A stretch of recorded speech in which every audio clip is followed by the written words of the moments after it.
The European Union is a geopolitical entity covering a large portion of the European continent. It is founded upon numerous treaties and has undergone expansions that have taken it from 6 member states to 28, a majority of states in Europe. As distinct from ideas of federation, confederation or customs union, the main development in Europe depends on a supranational foundation to make war unthinkable and materially impossible and reinforce democracy enunciated by Robert Schuman and other leaders in the Europe Declaration.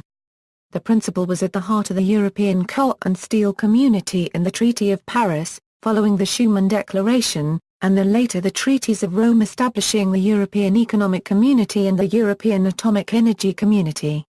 Both the ECSC and EEC were later incorporated into the European Union, while the EAEC maintains a distinct legal identity despite sharing members and institutions. Pre-1945, idea of Europe.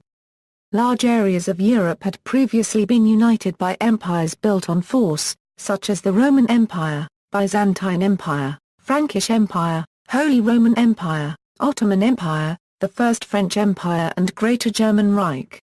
A peaceful means of some consolidation of European territories used to be provided by dynastic unions.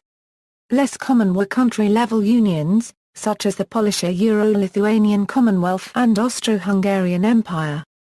In the Congress of Aix-la-Chapelle of 1818, Tsar Alexander, as the most advanced internationalist of the day, suggested a kind of permanent European Union and even proposed the maintenance of international military forces to provide recognized states with support against changes by violence.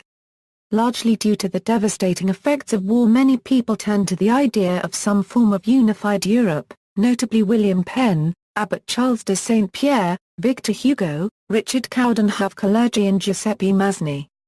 Such ideas became greater in Europe following World War I, with the massive loss of life it entailed, but it was not until after World War II that real steps were taken. An example of an organization formed to promote the association of states between the wars to promote the idea of European Union is the Pan-Europa movement.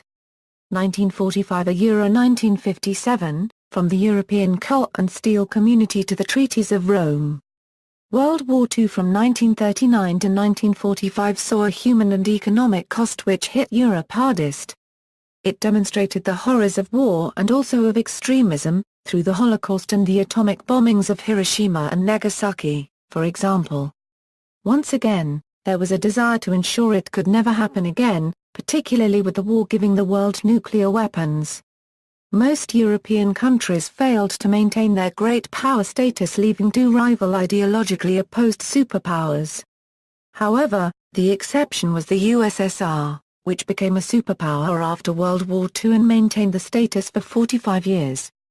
To ensure Germany could never threaten the peace again, its heavy industry was partly dismantled and its main coal-producing regions were detached, or put under international control.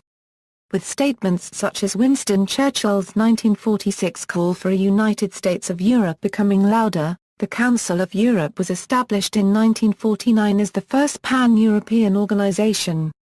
In the year following, on May 9, 1950, the French Foreign Minister Robert Schuman proposed a community to integrate the coal and steel industries of Europe, these being the 2 elements necessary to make weapons of war. On the basis of that speech, France, Italy, the Benelux countries together with West Germany signed the Treaty of Paris, creating the European Coal and Steel Community the following year. This took over the role of the International Authority for the Ruhr, and lifted some restrictions on German industrial productivity. It gave birth to the first institutions, such as the High Authority and the Common Assembly. The first presidents of those institutions were Jean Monnet and Paul-Henri Spaak respectively. The attempt to turn the Tsar Protectorate into a European territory was rejected by a referendum in 1955. The Tsar was to have been governed by a statute supervised by a European Commissioner reporting to the Council of Ministers of the Western European Union. After failed attempts at creating defense and political communities, leaders met at the Messina Conference and established the Spaak Committee, which produced the Spaak Report. The report was accepted at the Venice Conference, where the decision was taken to organize an intergovernmental conference. The Intergovernmental Conference on the Common Market and Euratom focused on economic unity, leading to the Treaties of Rome being signed in 1957, which established the European Economic Community and the European Atomic Energy Community among the members. 1958 to Euro 1972, 3 communities. The 2 new communities were created separately from ECSC, although they shared the same courts and the Common Assembly. The executives of the new communities were called commissions, as opposed to the High Authority. The EEC was headed by Walter Holstein and Euratom was headed by Louis Armand and Etienne Hirsch. Euratom would integrate sectors in nuclear energy while the EEC would develop a customs union between members. Throughout the 1960s, tensions began to show, with France seeking to limit supranational power and rejecting the membership of the United Kingdom. However, in 1965 an agreement was reached to merge the 3 communities under a single set of institutions, and hence the merger treaty was signed in Brussels and came into force on July 1, 1967, creating the European Communities. Jean Rey presided over the first merged commission, 1973 Euro 1993, enlargement to dealers. After much negotiation, and following a change in the French presidency, Denmark, Ireland and the United Kingdom eventually joined the European Communities on January 1, 1973. This was the first of several enlargements which become a major policy area of the Union. In 1979, the European Parliament held its first direct elections by universal suffrage. 410 members were elected, who then elected the first female president of the European Parliament, Simone Veil. A further enlargement took place in 1981 with Greece joining on January 1, 6 years after applying. In 1985, Greenland voted to leave the community after gaining home rule from Denmark. Spain and Portugal joined on January 1, 1986 in the third enlargement. Recently appointed Commission President Jacques Delors presided over the adoption of the European flag by the communities in 1986. In the first major revision of the treaty since the merger treaty, leaders signed the Single European Act in February 1986. The text dealt with institutional reform, including extension of community powers in particular in regarding foreign policy. It was a major component in completing the single market and came into force on July 1, 1987. In 1987 Turkey formally applied to join the community and began the longest application process for any country. In Central Europe, after 1988 Polish strikes and Polish Roundtable Agreement in 1989, the Berlin Wall fell, along with the Iron Curtain. Germany reunified and the door to enlargement to the former Eastern Bloc was opened. With a wave of new enlargements on the way, the Maastricht Treaty was signed on February 7, 1992, which established the European Union when it came into force the following year. 1993 Euro 2004, creation. On November 1, 1993, under the Third Dealers Commission, the Maastricht Treaty became effective, creating the European Union with its pillar system, including foreign and home affairs alongside the European Community. The 1994 European elections were held, resulting in the Socialist Group maintaining their position as the largest party in Parliament. The Council proposed Jacques Santer as Commission President, but he was seen as a second-choice candidate, undermining his position. Parliament narrowly approved Santer, but his commission gained greater support, being approved by 416 votes to 103. Santer had to use his new powers under Maastricht to flex greater control over his choice of commissioners. They took office on January 23, 1995.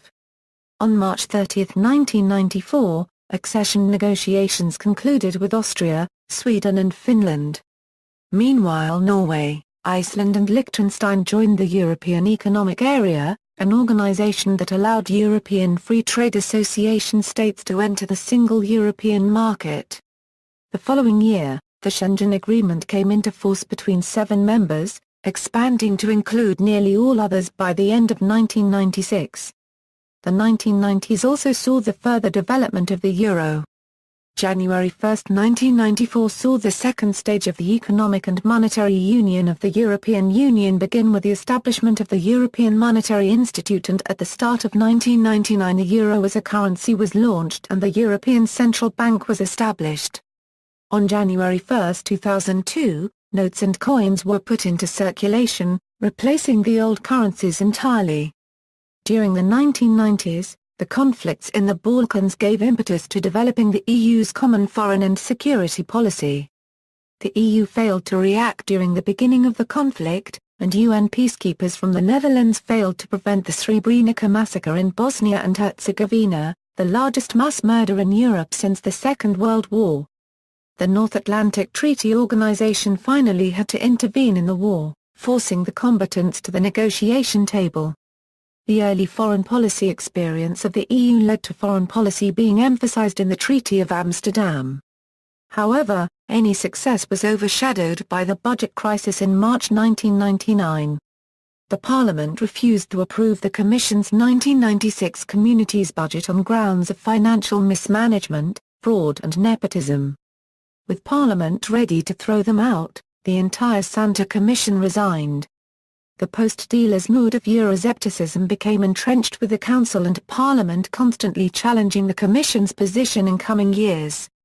In the following elections, the Socialists lost their decades-old majority to the New People's Party, and the incoming Prodi Commission was quick to establish the new European Anti-Fraud Office. Under the new powers of the Amsterdam Treaty, Prodi was described by some as the first Prime Minister of Europe.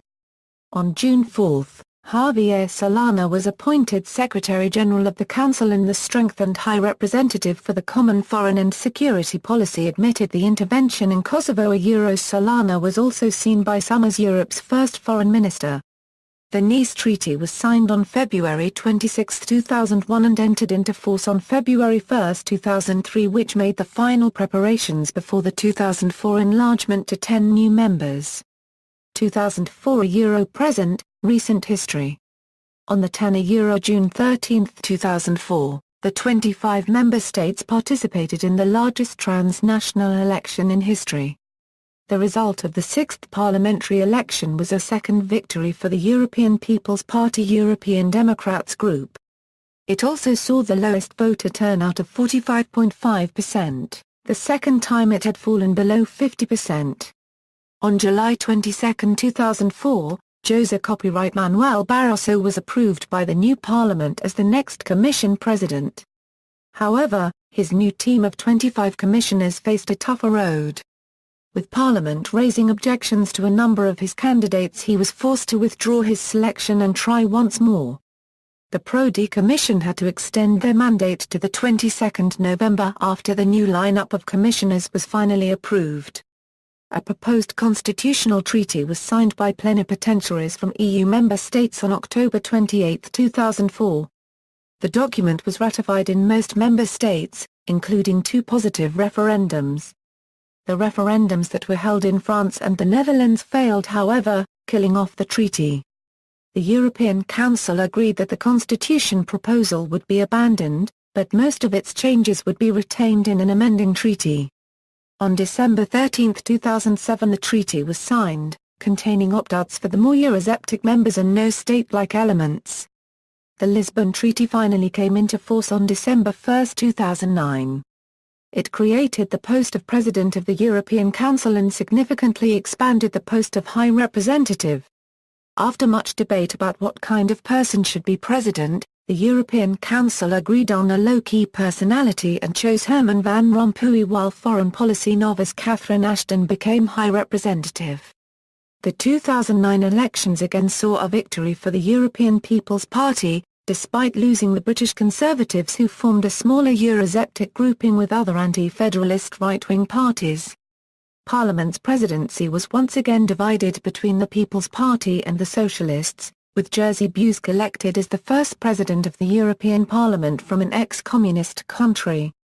Barroso was nominated by the Council for a second term and received backing from EPP, who had declared him as their candidate before the elections.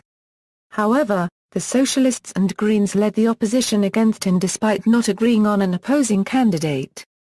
Parliament finally approved Barroso II, though once more several months behind schedule. In 2007, the fifth enlargement completed with the accession of Romania and Bulgaria on January 1, 2007. Also, in 2007 Slovenia adopted the euro, Malta and Cyprus in 2008 and Slovakia in 2009. However, trouble developed with existing members as the Eurozone entered its first recession in 2008. Members cooperated and the ECB intervened to help restore economic growth, and the euro was seen as a safe haven, particularly by those outside such as Iceland. However, with the risk of a default in Greece, Ireland, Portugal and other members in late 2009, a Euro 10, Eurozone leaders agreed to provisions for loans to member states who could not raise funds.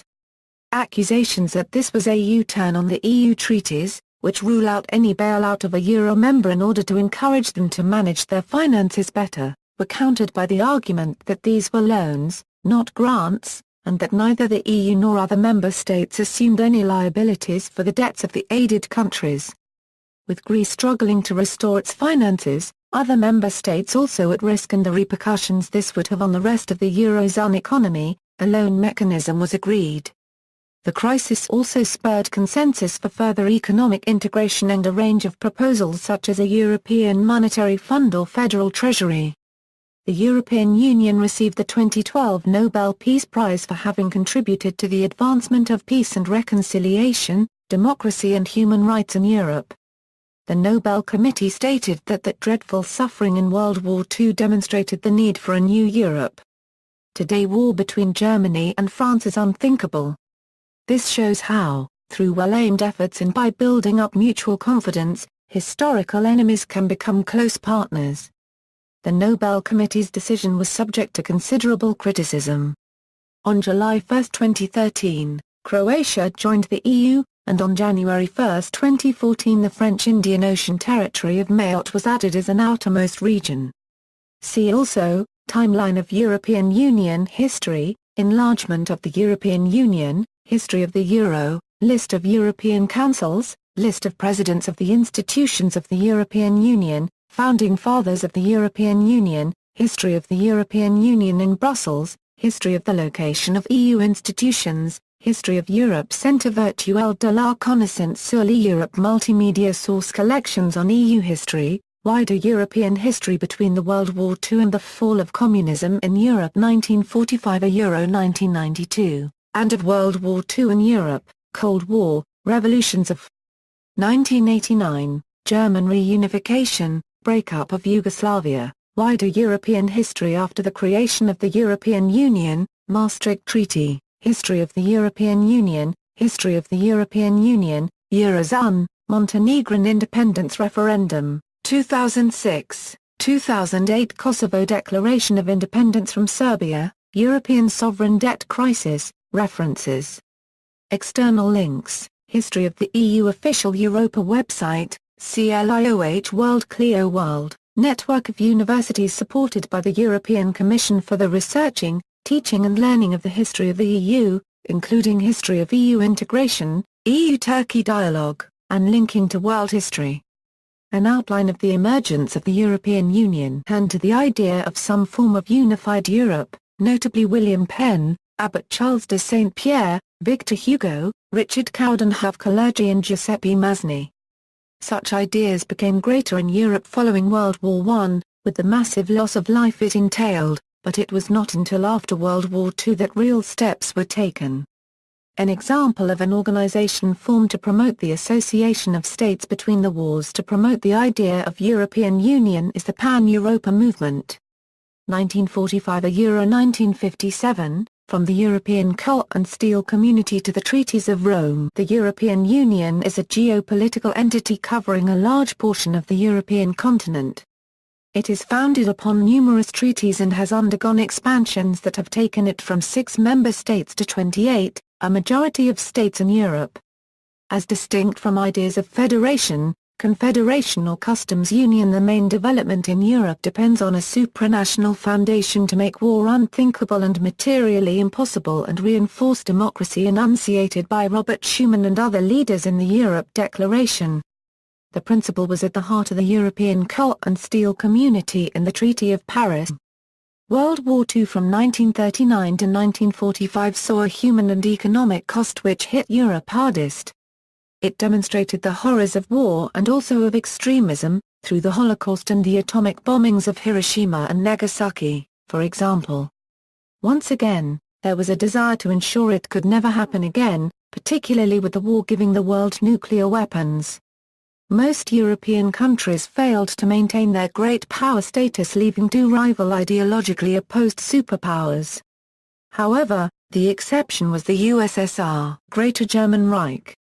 A peaceful means of some consolidation of European territories used to be provided by dynastic unions. Less common were country-level unions, such as the Polish-Euro-Lithuanian Commonwealth and Austro-Hungarian Empire.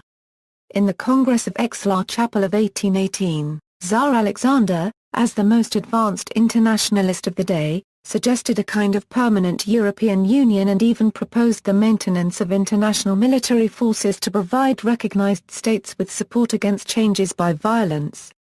Largely due to the devastating effects of war, many peoples, following the Schuman Declaration, and then later the treaties of Rome establishing the European Economic Community and the European Atomic Energy Community. Both the ECSC and EEC were later incorporated into the European Union, while the EAEC maintains a distinct legal identity despite sharing members and institutions. Pre-1945, idea of Europe.